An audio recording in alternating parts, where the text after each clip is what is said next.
Hi friend, আজ এসেছিলাম আমি অফিসিয়াল কাজের জন্য eastern command head office fort উইলিয়ামে। তা কাজ শেষে আমি কিছুটা সময় কাটানোর জন্য প্রিন্সেপ ঘাটে আসলাম। এটা আপনার ইস্টার্ন কমান্ডো হেডকোয়ার্টার, এটা কলকাতা ফোর্ট উইলিয়ামে। তা এখানে গিয়েছিলাম কিছু কাজের জন্য, কাজ হয়ে গেছে আমার অফিসিয়াল কাজ। তো এখন আসলাম আমি প্রিন্সেপ ঘাটে।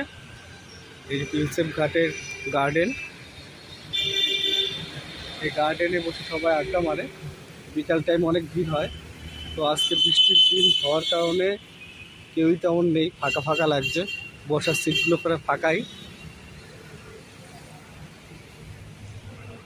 তো কিছুটা সময় আমি এখানে কাটালাম। এই আপনার প্রিন্সেপ ঘাট, আর উপরে